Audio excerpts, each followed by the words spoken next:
The torch will be lit, signaling that the games are about to begin. Bass is in Paris to observe the operations of the Summer Olympics, which will be in LA in 2028. The Chicago Bears are making sure former USC quarterback Caleb Williams will be ready for the 2024 season. The number one pick of this year's NFL draft is getting most of the reps in practice with the starting unit. Early reports indicate Williams has been impressive in the first 2 days of practice. The Bears have already named Williams their starter when they played their regular season opener September 8th against Tennessee. No debates, no speculation, just the info you need. That's your KBLA Sports Minute. I'm Ray Richardson. More news, opinions, and conversation when we come forward on KBLA Talk 1580. KBLA Talk 1580 invites you to join us for a book party celebrating The Covenant with Black America 20 years later. Almost 2 decades ago, the Covenant book, compiled and edited by Tavis Smiley, climbed to number 1 on the New York Times bestsellers list and stayed there for weeks. The first book by a black-owned publisher to achieve such a feat. The urgency of the issues that matter most to black fellow citizens has only intensified, especially in this critical election year. On Wednesday evening, August 14th, 6 to 9 p.m., come meet Tavis Smiley alongside Covenant contributors including Cornel West, Connie Rice, Mark Ridley Thomas, Elisa Orduna, Tyrone Howard, and Melina Abdullah as they sign copies of The Covenant with Black America 20 years later. You can purchase your books on site and get them autographed. That's Wednesday evening, August 14th, 6 to 9 p.m. in the city of Los Angeles. Admission is free, but you must register at KBLA1580.com. At KBLA Talk 1580, we've got your black.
Live from Levert Park in Los Angeles, California. I'm Tavis Smiley, and I'm so glad to see you and me back in stride again.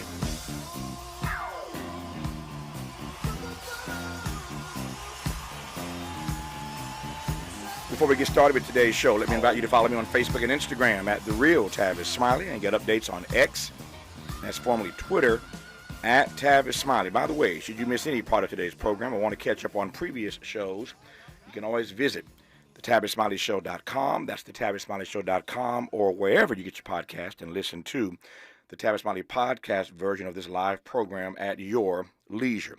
Another great show on tap for you today. In our second hour, the director of the Center for the Study of Democracy at the University of Johannesburg, Stephen Friedman, joins us. Mr. Friedman is also author of the book Good Jew, Bad Jew. We will take his temperature on the racial underpinnings of the West's response to Israel's war in Gaza. We'll get his thoughts on Bibi Netanyahu's visit and address to Congress last week, and probe the political implications of Bibi's visit moving forward. In our third hour, current SNL cast member Punky Johnson, as Saturday Night Live launches its summer-long 50th anniversary celebration. Punky Johnson joins us in our third hour. But in this first hour today, let's talk politics with University of Maryland public policy professor Dr. Nyambi Carter. I wonder what Professor Carter thinks of Barack and Michelle's endorsement of Kamala Harris last week, Friday to be exact. Does she think Harris can reassemble Obama's winning coalition? Even if she does, can the vice president pull off an upset victory of this magnitude in just 15 weeks? And what's up with Donald Trump debating Kamala Harris? Is it on? Is it off? Should he? Should he not? Is Trump really not all that eager to go toe-to-toe with Harris, as some believe? Or is the prosecutor underestimating the felon? The felon has gone in on prosecutors and judges, I might add, face-to-face. Like an overhyped prize fight, is there so much hype on Kamala cleaning his clock that she could not possibly live up to all those expectations in her very first presidential debate. So many questions, so little time. Professor Carter, good to have you on this program. How are you today? I'm doing well, Tavis. Thank you for having me. It's my great delight to have you. Let me start with this. I mentioned a moment ago the endorsement of Barack and Michelle Obama last Friday. In some ways, it was anticlimactic. We knew that endorsement was coming, and yet it took a while to actually get there, and a whole lot of black folk were not so happy about why it took so long to get there. You saw the stuff on social media, as did I. As I said a week or so ago, the first time in my life that I've seen black people en masse kind of go in on Barack Obama. So he got a taste of that himself. How did you read the fact that he initially called for an open process, and then, as some might say, got his mind right, and he and Michelle finally came around last Friday to make the endorsement? How did you read all of that? Honestly, I mean, I thought the open convention thing, I thought that was strange because nobody needs that kind of pandemonium, right, going into the convention. So I just looked at it as maybe he didn't want to put his thumb on the scale. Looked like it was already in the tank, right, because of his relationships with both Joe Biden and Kamala Harris. That's what I thought. But I think when you see other people giving full-throated support to Kamala Harris, both other key Democrats, but even, my governor, Wes Moore, I think he was like, you know what, I think I need to get on the train because nobody wants to be on the wrong side of history. And we knew it was coming, but I think it seemed like a little too long for some. Yep. See, that argument, not putting the thumb on the scale, falls flat with me, respectfully. And I don't mean I'm not pushing back on you per se. I'm pushing back on the argument. I don't buy that. I never bought it in the very beginning because what do you mean putting thumb on the scale? This is the sitting president who has said he's going to step down and pass the torch to his vice president and other former presidents, including Bill Clinton, and for that matter, his wife Hillary, who was the Democratic nominee back in 2020. Actually, the election prior to, obviously. But when you look at all the other persons who were coming out and lining up, that argument of putting the thumb on the scale it rings hollow with me. Not to mention that black people once again have an opportunity to make history. And when he wanted to make history, he wanted everybody to line up behind him. So the argument of putting a thumb on the scale, I'm just not buying it. Well, listen, and I think there's plenty of reason to not buy it, if you will. I mean, look, who knows, right? We'll never get the full story. But I do think you're right in the sense that, look, Barack and Michelle both have a lot of political cachet. And it's important that when you have those things that you use them and you wield them. Politics is never about fairness. And so I think, this sort of, being kind of circumspect just rub people the wrong way because this is what power is for, to use it, especially in moments like this when it's kind of a crisis point, or at least we're getting down to the wire here. And I think this sort of confirmed for some people that Barack and Michelle Obama may not be as dedicated, right, as some would have hoped. I mean, of course, they're going to come around, they're going to stump, and they're going to do all of those things.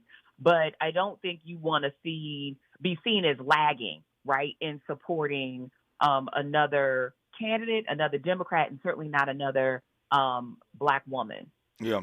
My view is that Joe Biden, for a lot of reasons, is none too happy with Barack Obama these days. And I don't think that's stepping out on a limb to say that. When you look at all the evidence to underscore that, I think it's pretty clear, should be clear to pretty much everybody, that Biden is not too happy with Barack Obama. But that said, the president and former first lady finally came around on Friday to endorsing Kamala Harris. I thought it was a little staged. I don't like staged events. I mean, because it just doesn't come across with any authenticity. She's taking a phone call. They on the other line. It's all being recorded. You can hear all the audio. I mean, come on. The thing is staged. Anybody stuck on stupid, we know what it is. But I was hoping and would have hoped for something a bit more authentic by way of endorsement than the way it came off, but that's just me. I digress. Just getting started in this hour, Dr. Neon B. Carter, talk about all things political, and there's a whole lot to talk about. Speaking of Barack Obama, one of the questions that I've been noodling on and wrestling with, and I suspect you have as well, and that is whether or not Kamala Harris can reassemble Barack Obama's coalition. What Barack Obama did was historic, had never been done before in the way that he did it. I've said many, many times, I've never seen a campaign run better than the one Barack Obama ran the first time around. Second time around was okay, but that first campaign was absolutely classic. I mean, it's politics, it's campaign 101 for how to run a presidential campaign. They did an amazing job in that first campaign. I was in Denver covering it live when he gave his acceptance speech, his speech at the nomination. So it was quite a journey, as we all recall. Yes, we can. Yes, we can. The question is whether or not Kamala Harris can reassemble that winning Obama coalition. We'll talk about that and a great deal more when we come forward on Tavis Smiley. You're listening to Tavis Smiley. Tavis Smiley. Ranked number 45 on the Heavy 100 list of the 100 most important radio talk show hosts in America. Make a move into a home of your own. With City National Bank's Ladder Up Home Loan Grant, you could receive up to $20,000 that you never need to pay back. Use it toward your down payment, save on closing costs, or to buy down your mortgage rate. Find out more at cnb.com/ladderuphome. City National, here for every stage of the journey. Property must be in a qualifying market in California, New York, or New Jersey. Additional terms and conditions apply. Not all applicants will qualify. Terms are subject to change without notice. City National Bank is an equal housing lender. Member FDIC. NMLS number 536994.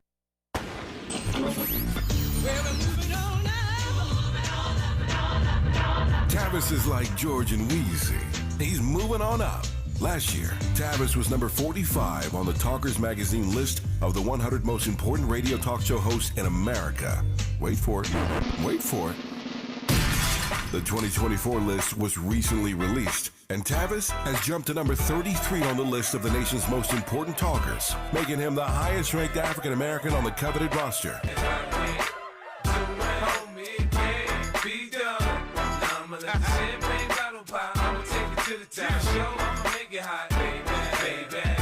Congratulations to Tavis Smiley from all of us at KBLA Talk 1580. We've got you black. If you're an adult in need of an accredited high school diploma, the Los Angeles Public Library can help. You could earn one for free in as few as 5 months, online with 24/7 access. You also get a personal academic coach, plus special training focused on 9 in-demand industries, as well as a resume and cover letter to advance your career. Visit the website at lapl.org/diploma. That's lapl.org/diploma. Help prevent gun violence tragedies. Gun violence restraining orders can help to prevent individuals at risk of harming themselves or others by removing their guns for 21 days up to 5 years. Learn more about how to petition for a GVRO and the role of GVROs in safeguarding communities by visiting lacountygvro.org or by calling 1-833-540-0473. GVROs can save lives. He's rooting for everybody black. More of Tavis Smiley coming your way right now. More of Tavis Smiley and Dr. Neon B. Carter out of the School of Public Policy, University of Maryland, the Terrapins. Pleased to have her on this program. Lots to talk about in this first hour. We were talking a moment ago about the endorsement of Barack Obama and Michelle Obama of Kamala Harris to be the Democratic nominee and the next president of these United States. And there are a number of conversations starting to gestate, starting to brew about whether or not Kamala Harris can reassemble Obama's winning coalition. Again, these things are not easy to do. What Obama did was pretty historic. But that's the question. There's also been great conversations, you well know, Professor Carter, about all these phone calls. There was, of course, the black woman phone call, 44,000 people. There was the black male phone call, 56,000 people. And then the good white women showed up and blew everybody away and raised like, what, $8.5 million? And had tons of folk on that phone call. I don't want to overstate that. There are a whole lot of white women in this country. That's a scintilla of the representation across the country. But it did, in fact, make a statement, which leads me again to ask whether or not you believe that Kamala Harris can reassemble that Obama coalition. Well, I mean, it might not be the same people, but I certainly think if she's going to win, she has to. I mean, part of what made Barack Obama so impactful was that he's popular with young people. Mm-hmm. And that's a kind of dormant group, right? Like those people don't really find themselves as regular voters until later in life. But Obama was winning young voters, 2-1, I believe. And then when you look at what he was able to do, not just keeping black voters, right, in the Democratic coalition, but we actually see vote shares went up. right, for those very same people. So black women, of course, are over 90% anyway for Dems. And I believe Barack Obama had it somewhere like 98%. I mean, it was some crazy number. But he also had, cities and suburbs, even some of those people that considered themselves moderate. I was living in Indiana at the time, and he won Indiana. And that was a feat, not to mention he was able to flip, Ohio and North Carolina and Virginia, things that hadn't been done. I don't know if Kamala Harris will be able to do that, but I do think her message that sounds a lot more hopeful and isn't so down on America is sort of the same kind of formula that that Barack Obama, used in 2008. And so I think she has a real opportunity to contrast herself to a Donald Trump, but also to make herself appealing to young people, to white women, to these quote unquote moderate voters, even that small percentage of people who consider themselves swing voters, and is able to put together a kind of patchwork of folks to get in office. Yep. Just because I'm from Indiana and my family is listening to you right now in Indiana, what were you doing in Indiana? I was working at Purdue University in the Department of Political Science in West Lafayette, Indiana. Oh, I asked the wrong question. I'm an IU graduate, so you know where I'm going, right?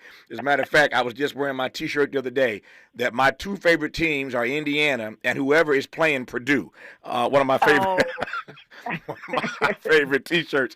It's an Indiana Purdue thing. Y'all get it. This is a USC UCLA thing. I can do this all day long. It's a North Carolina Duke thing. It's a rivalry thing, so y'all get it. But it produced a great university. I ain't mad at Dr. Carter for being there. So that's your thought on assembling the coalition.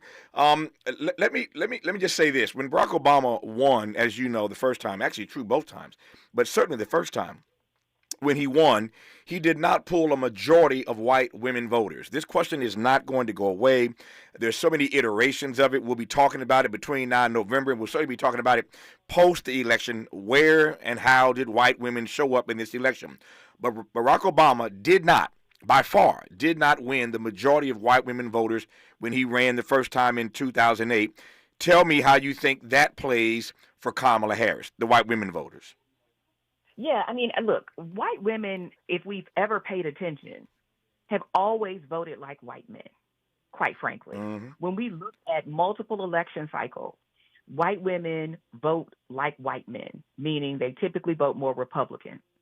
And so that, to me, isn't, surprising. We should expect that. But he just needs to peel off enough of them, right? She doesn't need to win a majority of them. I think we assume, right, that all women voters means that everybody is taking this kind of intersectional approach to voting and voting their interest.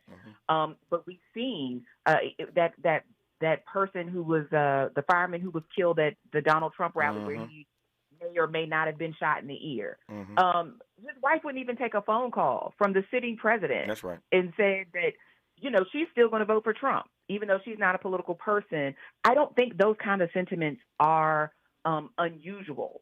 I think what it will have to be, though, is enough of these women in places like Ohio and Kansas and other places who see, say, reproductive rights as their issue and voting on that. Because we've seen in these places where that issue was on the ballot, on the state ballot, those women rejected that even though they were considered, quote, conservative voters. Yeah. So I think she just needs to get some percentage of them, right? What that's going to look like will depend because white people, even though they're a majority of electorate, are overrepresented in our electorate. And we saw Donald Trump make some inroads, right, with women in 2020. Again, something we don't like to talk about a lot when we talk about white women voters. So she doesn't need a majority of them, but she does need enough of them in places that matter to show up. Because, quite frankly, white women have really ambivalent views about sexism. Yeah. And even racism. Nope, no question about it. I'm trying to weave through, work my way through a number of trending conversations that have been at the fore since I was last on the air live on Thursday. Again, a lot of talk about Barack and Michelle endorsing Kamala Harris. A lot of talk about whether or not Kamala can reassemble this Obama coalition. And since you went there, let me follow you. A lot of talk about this, what I would call Eargate, I guess after Watergate, we put gate on everything. So now we're talking about Eargate. And I raise Eargate in part because I'm curious as to whether or not there's any there with this story. And I don't even know the answer to this question myself, so I'm posing to you because you're smarter than I am, and you are a professor of public policy at University of Maryland, so you teach this stuff every day. But I'm curious as to how you are processing this whole Eargate thing. And I think there's something there because there are a lot of people that clearly believe, you can see it all online, there are a lot of folk who believe this thing was set up, it was staged. And I mean some smart people. Nikki Giovanni was on this program last week, and she's not buying it. Amanda Seals I talked to, she's not buying it. There are others who are otherwise bright people. So there are a lot of people who aren't buying this. The FBI has come out and said a couple of different things here and there. There's a question as to whether or not he was hit with a bullet, whether he was hit with shrapnel. I don't know how this thing plays out. I do know that it's continuing to trend in the news cycle, and I don't know what to make of it. What are you seeing here, if anything? At least as far as I can tell, that event, as unfortunate as it was, only really brought him sympathy for people who are already a part of his coalition, people who are diehard Trump people. I think for people who are outside of that, who are not swayed or interested in him, a lot of people didn't believe in that event because people said, hey, he's a liar, he's a showman, he's been known to put on. And so people just were like, I don't care very much. I don't think it brought him the notoriety or the attention he thought. I mean, a couple days, but, that's a news cycle. There were other things to talk about after that, right? Joe Biden kind of stole his thunder with his announcement. So I don't think that this event is making him more sympathetic or making him attractive to people who weren't already in the tank for him. No, I think you're right about that. I've been at this a long time. And when a story continues to trend, I'm always trying to figure out what the takeaways are, what it actually means. I wouldn't disagree with any of your analysis, but this thing about whether he was actually hit or not hit won't go away. But I think in the end, it probably doesn't amount to a whole lot because you may very well be right that for those with whom he garnered more sympathy, they were already in his column anyway. So maybe it's much ado about nothing, but the story just won't die. Let me leave it that way. Right. It just will not die. Another story, another story not dying at the moment, and I don't know what to make of this either, is the story of J.D. Vance. And he is not the first person to start out with a rocky campaign. Kamala Harris, as we all know, had a rocky campaign when she ran for president. She had a rocky start as vice president. So rocky starts aren't necessarily determinative. She had a rocky start as VP, and now she's the presumptive nominee for the party. So things in fact, do change. But J.D. Vance has gotten himself in a whole lot of trouble. And over the weekend, all these text messages and emails that were released from his former friend that show a very different J.D. Vance then than the J.D. Vance we get today. The comments he's made about the cat ladies and about being childless. I mean, I could do this all day long. I have never seen a vice president candidate, maybe Sarah Palin, but JD's giving her a run for her money for being number 2 on the ticket and one, continuing to put your foot in your mouth, continuing to be the story, and in many ways sort of outshining the nominee. There have been more stories and more conversation about J.D. Vance over the last 4 or 5 days than, frankly, about Donald Trump. And that's not why you pick somebody to be your VP. So now the talk has been all weekend long, and even today, whether or not Donald Trump is going to drop J.D. Vance from the ticket. I'm not sure I see that, but how are you following this particular story? I'm like you, Tavis. The press couldn't be worse for J.D. Vance, and it makes you wonder what kind of vetting happened, because although Sarah Palin had clearly a lot of deficits as a vice presidential nominee, people didn't view her as insincere in her stances.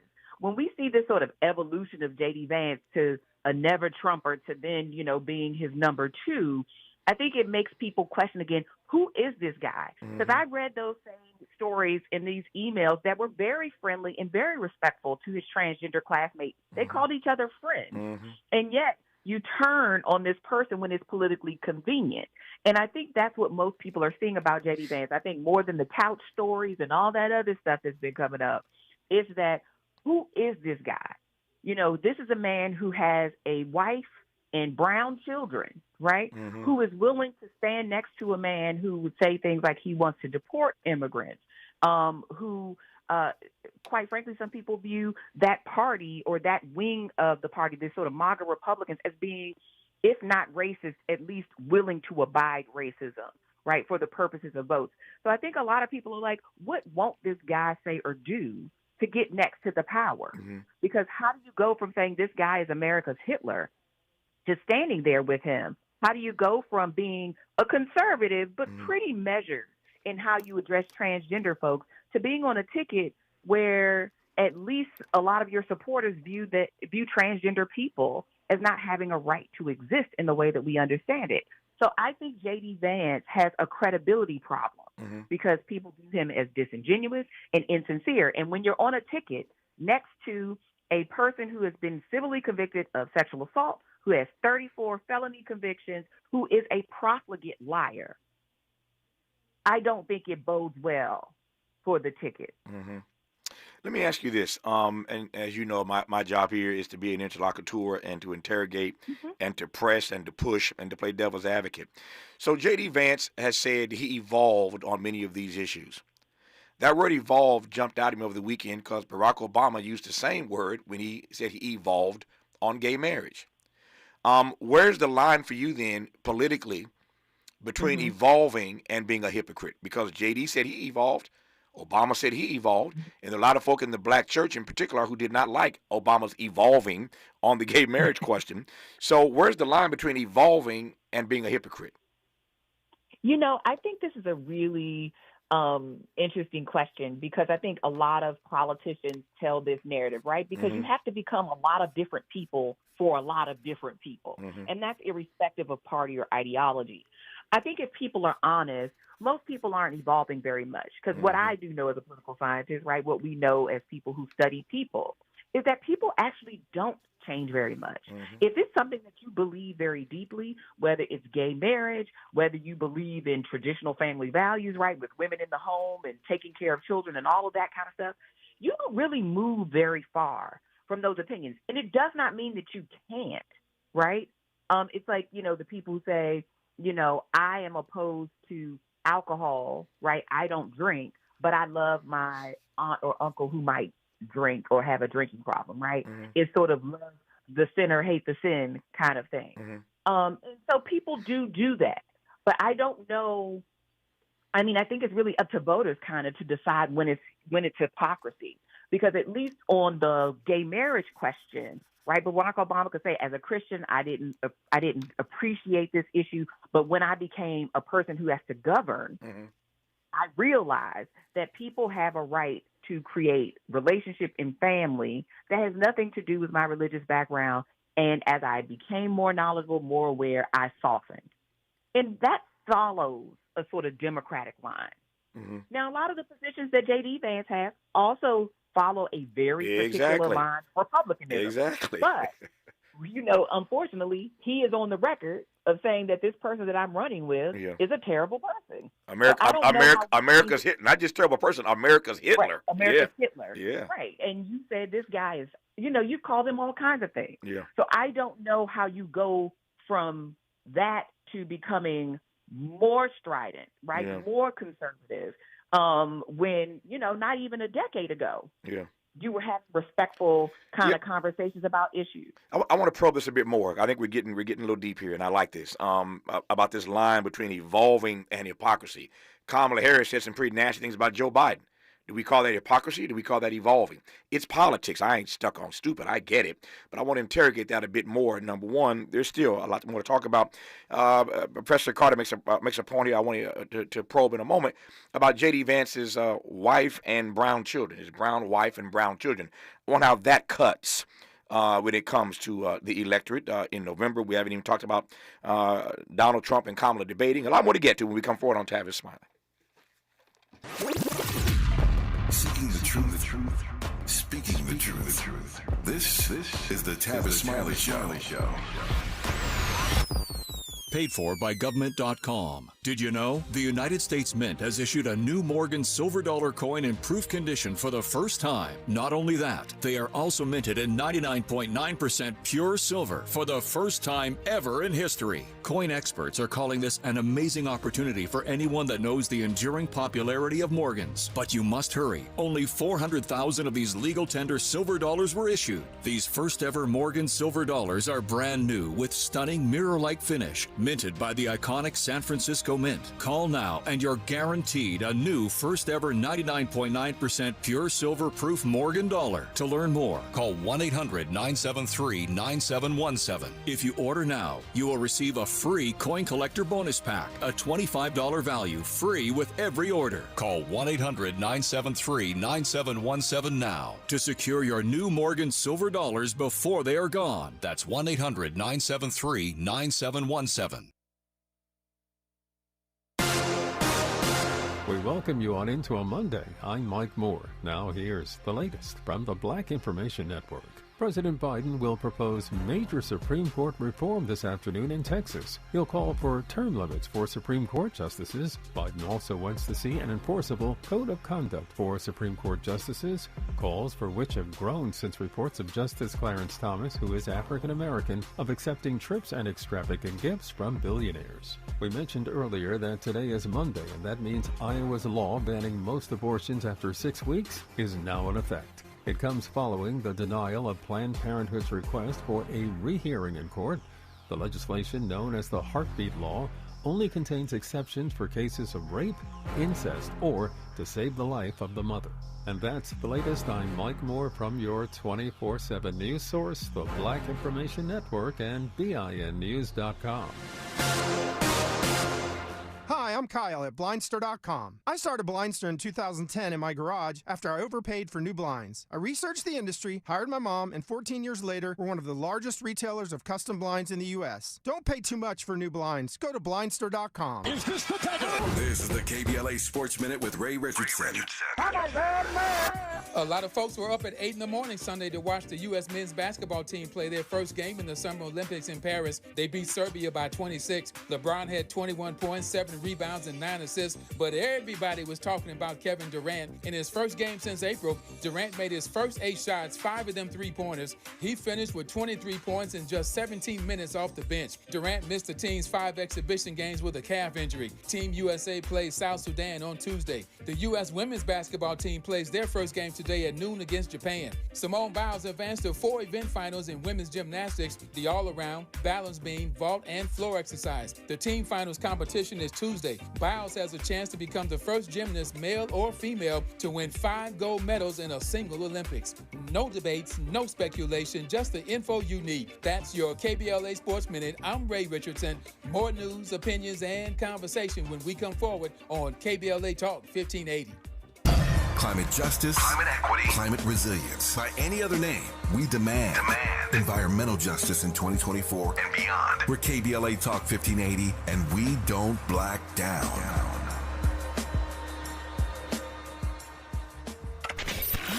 We've got a lot to talk about. I'm Reverend Gerald, the life coach. Is someone you love struggling with addiction and mental illness? Is improving your family's health important? Want to leave a legacy that your family can grow? Are you ready to enhance your perception of life experiences? Then wake up weekends at 7 a.m. with Urban Family Focus and get the wisdom, opportunity, resources, and motivation to live your best life. Join the conversation on Urban Family Focus Saturday and Sunday at 7 a.m. Unapologetically progressive. KBLA Talk 1580. We've got your black.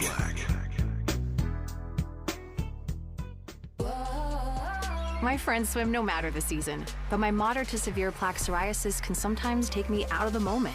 Now, thanks to Skyrizi and clear skin, count me in. With Skyrizi, Risankizumab Riza, a prescription-only 150 milligram injection for adults who are candidates for systemic or phototherapy. 3 out of 4 people achieve 90% clear skin at 4 months. Don't use if allergic to Skyrizi. Serious allergic reactions and an increased risk of infections or a lower ability to fight them may occur. Before treatment, your doctor should check for infection and tuberculosis. Tell your doctor if you have an infection or symptoms such as fever, sweats, chills, muscle aches, or cough, or if you plan to or recently received a vaccine. Thanks to Skyrizi, there's nothing on my skin, and that means everything. Ask your doctor today about Skyrizi, the #1 dermatologist-prescribed biologic in psoriasis, and visit skyrizi.com or call 1-866-SKYRIZI to learn more. This is the story of the one. As a maintenance engineer, he hears things differently. To the untrained ear, everything on his shop floor might sound fine, but he can hear gears grinding or a belt slipping. So he steps in to fix the problem at hand before it gets out of hand. And he knows Grainger's got the right product he needs to get the job done, which is music to his ears. Call, click Grainger.com, or just stop by. Grainger, for the ones who get it done. Did you know that feeling sluggish or weighed down could be a sign that your digestive system isn't working at its best? Taking Metamucil every day can help. Metamucil fiber powders help promote your daily digestive health using a plant-based fiber called psyllium. The gelling action of this special fiber traps and removes waste so you can feel lighter and more energetic. Metamucil, promoting digestive health for a better you. Learn more at metamucil.com. These statements have not been evaluated by the Food and Drug Administration. These products are not intended to diagnose, treat, cure, or prevent any disease. More honesty than you can handle. More empowerment than you can imagine. You're tuned in to Tavis Smiley. Tavis Smiley and Dr. Niambi Carter, professor in the School of Public Policy, University of Maryland. We're talking politics, as we always do in the first hour of this program, particularly on a Monday when there's been so much trending political news over the weekend, including, in case you just tuned in, Barack and Michelle Obama's endorsement of Kamala Harris on Friday. Much debate over the weekend about whether or not a debate between Kamala and Donald Trump will ever happen. We'll talk about that. We've been talking in this hour already about whether or not Kamala Harris can reassemble Barack Obama's winning coalition, whether or not she can pull this victory off in like 3 months. We'll get to that. And we haven't gotten as yet to the big news of the day. President Biden has announced Supreme Court reform. We've been pressing the president for a long time on this particular issue. And he has come out today in a piece in the Washington Post and called for some significant reforms for the U.S. Supreme Court. There are three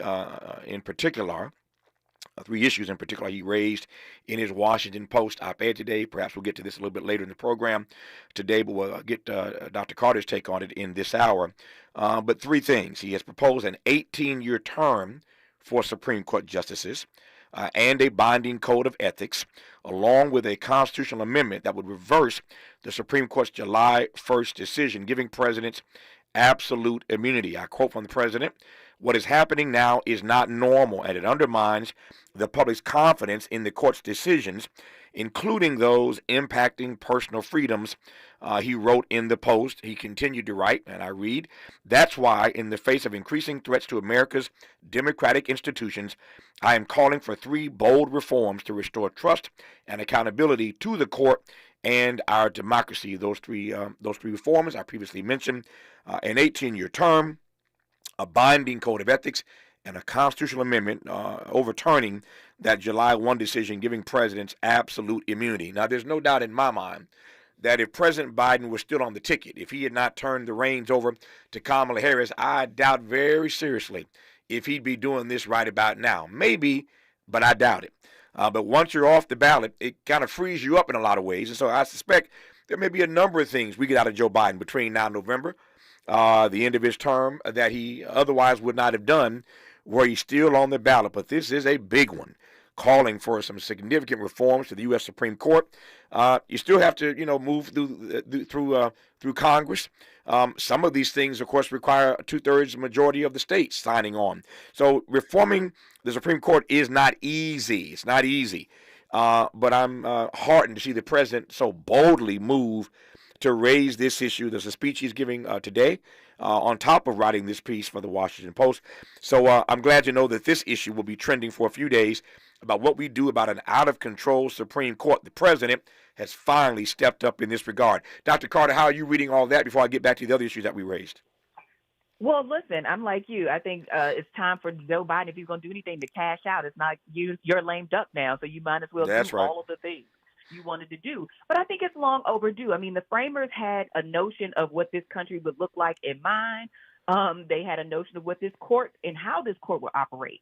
The reason that they have all of these freedoms to have a lifetime, appointment and all of that kind of stuff is because they wanted an independent judiciary. But here we have a situation where we have at least two justices that we know have very complicated relationships to donors, right? Harlan Crow in particular with Clarence Thomas and Justice Alito. Mm-hmm. And they're compromised on some things. And then when we look at the activism of Jenny Thomas, who was Clarence Thomas's wife, and then Justice Alito's wife, I think it raises a number of questions about how impartial they can be and what kind of country they want to direct us to. This is the Supreme Court. This is where the buck stops, if you will. And if this is the same court that helped us, think about ending school segregation and voting rights, bringing about voting rights, it's the same court that just recently said Roe cannot stand. And these were people who, if you look at their testimony, said that they felt that Roe was settled. Mm-hmm. Really, their attitudes evolve. But I think in the meantime, these are real questions because you have Clarence Thomas, who is almost 80 years old. He's been on the court since I was 14, right? Mm-hmm. That's a long time for somebody to be in one job. Mm-hmm. And here we have a country that is trending one way, and you have a Supreme Court that is moving not just far away from the Constitution, but part of what makes the court valuable and credible is that Americans feel like they're the voice of reason, right? Mm-hmm. They're the big parent. And they seem to be falling down at the job, or maybe not, right? Maybe they're doing exactly what the intention was to get these super conservative people in there to move our country in a direction that we don't want to go. Either way, I think the conversation is long overdue about some attention to this body, particularly on the ethics. Mm-hmm. No, the ethics are completely out of control. You mentioned Harlan Crow and Clarence Thomas. There, of course, is Justice Samuel Alito. And frankly, the Chief Justice, John Roberts, has just not done anything on it. Meanwhile, we see the confidence in the court eroding by the day. It used to be, at one point, the last trusted branch of government. People don't trust so much the executive branch. They sure as heck don't trust the legislative branch. And now they don't trust the judicial branch. And so something's got to be done about this eroding confidence and trust in the U.S. Supreme Court. And the president has stepped up today to take us into a conversation about that. We'll talk more about that later, I suspect, in today's program, and certainly in the days ahead after the president gives a major speech today, coupled with this piece he's written for the Washington Post. We got some serious conversation, I'm glad about it, about how we reform the U.S. Supreme Court. Back to the politics of today. Well, that is part of the politics of today. Back to the campaign, I should say. We were talking earlier, and you made this point that I want to probe right quickly, give you a chance to sound off on a bit more. We all know that J.D. Vance is married to a brown woman and has brown babies. And I was fascinated when Donald Trump made that selection, in part because I'm not sure how that cuts with his MAGA base.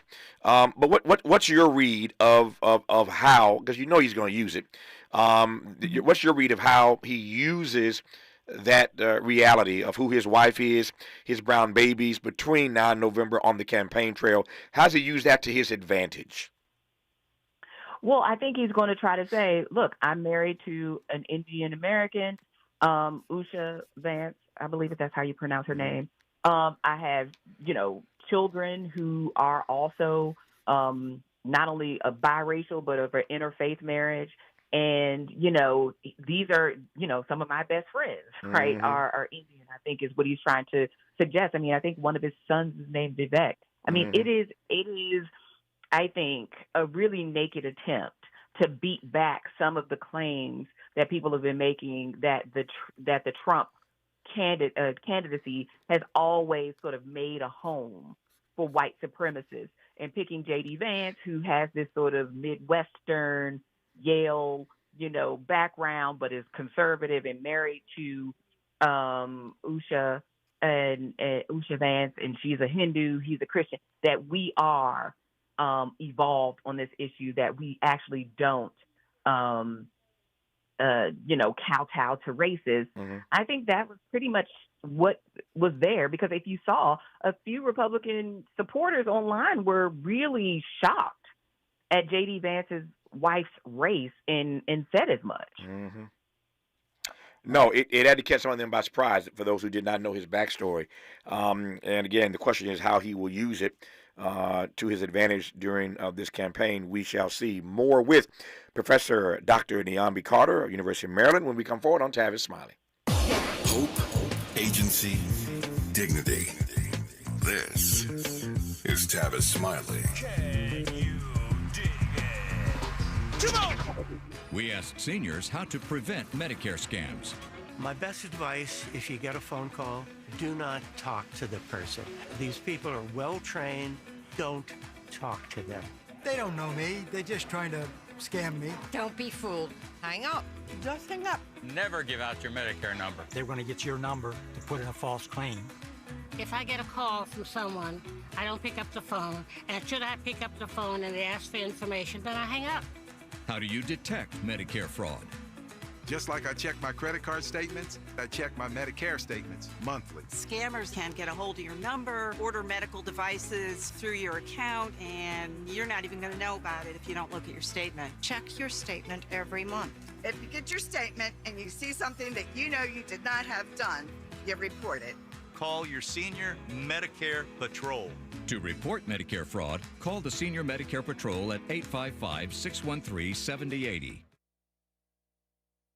$5,000. That's the average amount of money people in the U.S. are now spending on gas in a year. $5,000. That's crazy. If you drive, you have to download Upside, the free app that gives you cash back every time you get gas. That's right. You can earn real cash back with Upside just by buying the gas you're already buying. You can literally start earning cash back today. I use Upside every time I fill up, and I've already made around $300. You're putting gas in your car anyway. Why not get real cash back? If you like free money, download Upside. I'm saving the cash I earn from using Upside to help pay for a vacation later this year. Download the free Upside app now to earn cash back every time you buy gas. Use promo code PATH to get an extra 25 cents per gallon on your first tank. You can cash out anytime right to your bank, PayPal, or a gift card for Amazon and other brands. Just download the free Upside app and use promo code PATH for a 25 cents per gallon bonus on your first tank. That's code PATH for a 25 cents per gallon bonus.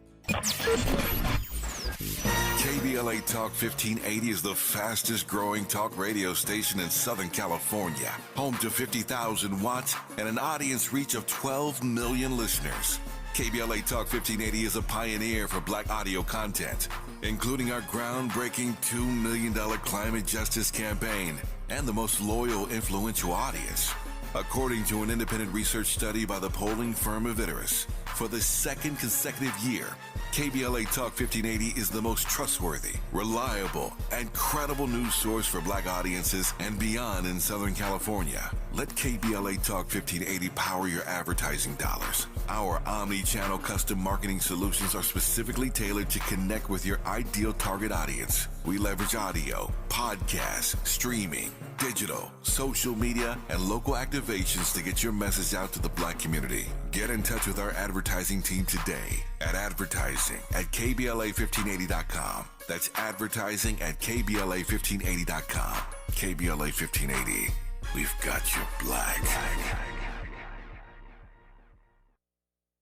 Helping to make you the most knowledgeable person in your circle of friends. This is Tavis Smiley. This is Tavis Smiley, Dr. Niambi Carter, a professor in the School of Public Policy at the University of Maryland, and author as well. And we are continuing our conversation about all things politics in this first hour.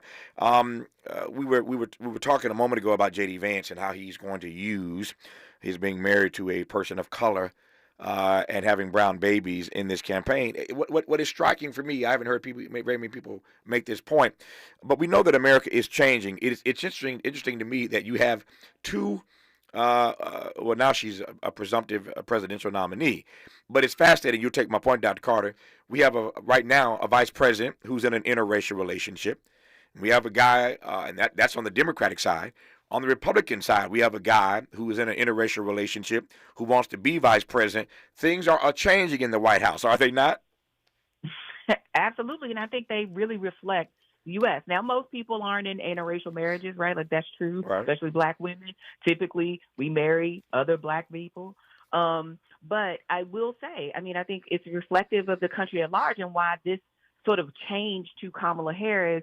I mean, I'm sure there are a lot of people who are very progressive who are not as excited about her, but it at least is an acknowledgement that, you know, the straight old white man candidate that we are used to may not be the winning candidate all the time, that we actually can stand. I take your for point. change. No, I take your point about progressives not being as excited about her.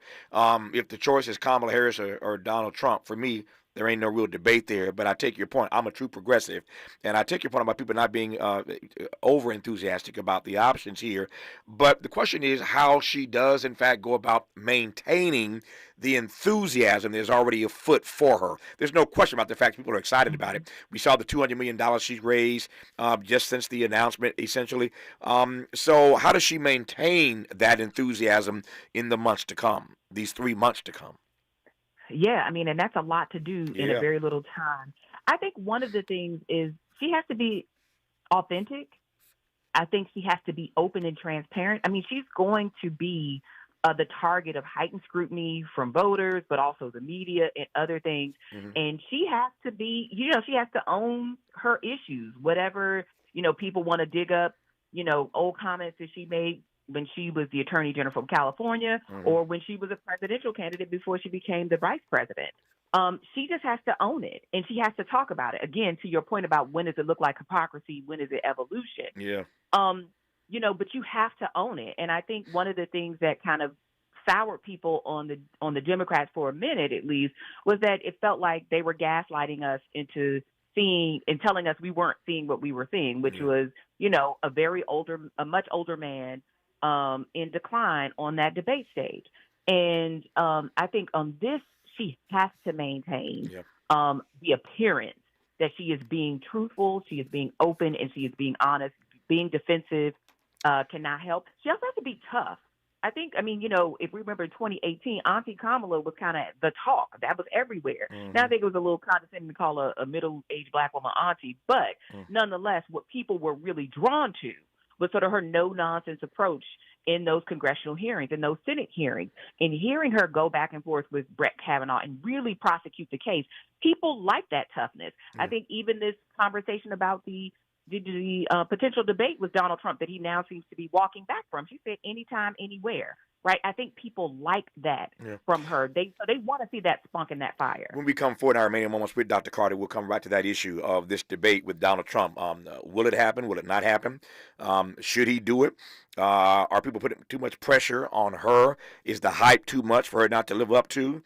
That part when we come forward on Tavis Smiley. What's your quarrel with the world? You're listening to Tavis Smiley. If you're like me, 60 and retired, making ends meet, especially here at the supermarket and drugstore, is tough. I'm so blessed to have found benefitscheckup.org. It's a free and confidential website from the National Council on Aging that connected me to $1,200 a year in programs that help pay for food, medicine, utilities, and more. Maybe it can help you. benefitscheckup.org. You know where you want to go in life, and City National Bank can help. City National knows the dedication it takes to build your vision for the future into a reality, and our team is here for you. We have a wide range of options to help, from personal savings accounts to interest-bearing money market savings accounts and more, all designed to help you get where you want to go. City National, here for every stage of the journey. Learn more at cnb.com. City National Bank is a subsidiary of Royal Bank of Canada. Member FDIC. KBLA Talk 1580 invites you to join us for a book party celebrating The Covenant with Black America 20 years later. Almost 2 decades ago, the Covenant book, compiled and edited by Tavis Smiley, climbed to #1 on the New York Times bestsellers list and stayed there for weeks. The first book by a Black-owned publisher to achieve such a feat. The urgency of the issues that matter most to Black fellow citizens has only intensified, especially in this critical election year. On Wednesday evening, August 14th, 6 to 9 p.m., Come meet Tavis Smiley alongside Covenant contributors including Cornel West, Connie Rice, Mark Ridley Thomas, Elisa Orduna, Tyrone Howard, and Melina Abdullah as they sign copies of The Covenant with Black America 20 years later. You can purchase your books on site and get them autographed. That's Wednesday evening, August 14th, 6 to 9 p.m. in the city of Los Angeles. Admission is free, but you must register at KBLA1580.com. At KBLA Talk 1580, we've got your black.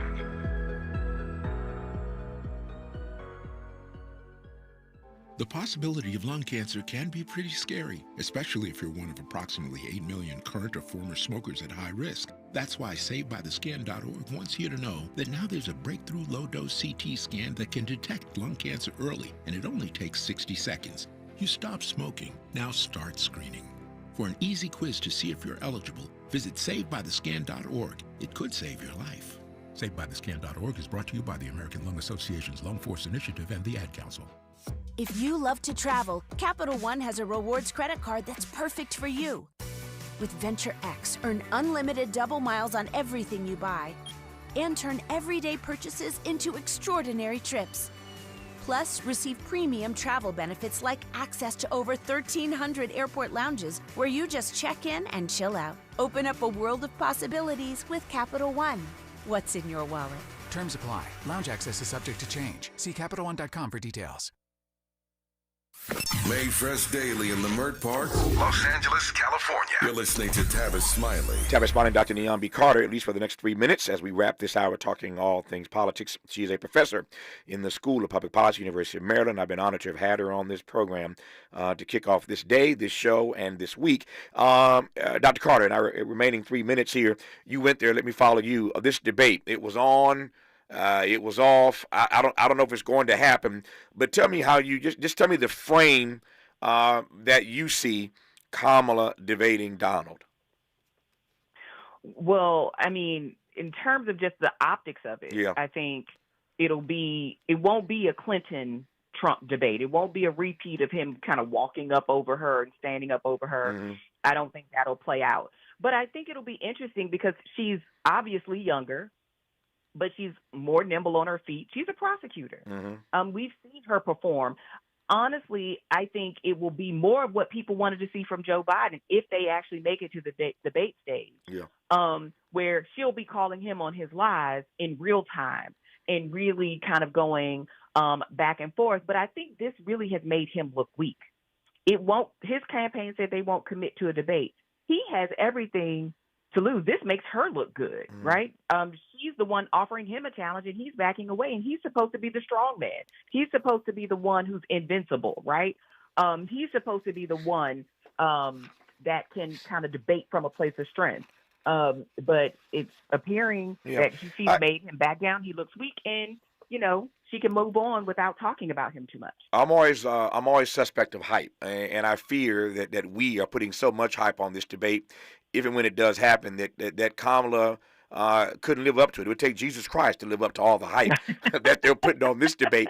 And on the other hand, Donald Trump ain't no slouch. I mean, this guy has pushed back on more prosecutors than you and I can count, and he's gone off on judges, as we know in the courtroom to their face. So whatever happens, she ain't gonna roll Donald Trump. No, and he understands media very well. He does. So he's always good at making people. So, no, it's not that, but I think it'll be a very different experience. Right. Because I think sometimes with women candidates, people worry about being nice. That's right. And I don't think she's worried about being nice or looking above the fray. Mm-hmm. So I think it would actually be an interesting debate for once because they're usually pretty boring. Yeah, and I think you're right about that. Women oftentimes in these debates, and they should not worry about being nice. I don't think Kamala will. It's the gender issue, right? That's on the one hand. Mm-hmm. On the other hand, Donald Trump's got to be careful about not, seeming to be bashing a woman. I think it cuts both ways, does it not? Oh, absolutely. I think they both have to really weigh how to go about this. Nope. We shall see if and when that debate ever happens. I'd love to see it. I'd get my popcorn ready if they get at it one time. I doubt very seriously if it happens more than once. But it may happen one time. We shall see. We thank Dr. Neon B. Carter for coming on to talk to us in this first hour. Professor in the School of Public Policy, University of Maryland. We'll do it again, Professor, between now and November, I'm sure. Good to have you on. Thank you for your insights. Thank you, Tavis. Good to have you on. More Tavis Smiley when we come forward. KBLA